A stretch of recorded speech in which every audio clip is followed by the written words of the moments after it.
咁如果係有啲嘅女士咧，佢係有甲亢啦，如果控制得唔好啊，甚至比較嚴重咧，都會增加咧小產嘅風險啦。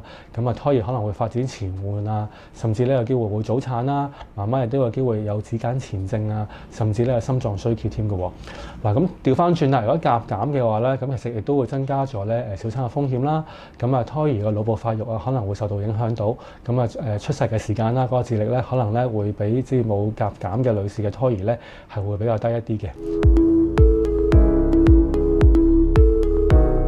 嗱，咁咧其實甲狀腺同埋產後抑鬱有冇關係咧？嗱，咁其實咧有一部分嘅女士啦，懷完孕之後咧，佢有機會可能咧就發展一啲我哋啲叫做咧妊娠後咧嘅甲狀腺炎啊嘅情況嘅。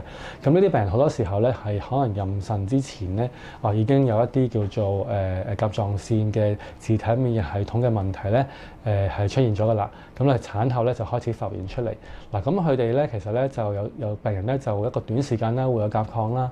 咁然之後咧，就一個嘅時間咧，原來變咗甲減嘅喎。咁喺甲減嘅階段咧，嗰個症狀咧，其實咧就會有少少咧，同產後抑鬱有啲相似嘅，即係可能佢好似個 mood 會好差、好低落啊，會抑鬱啊。同一時間咧就成日好似又記性好差啊、好凍咁樣樣嚇。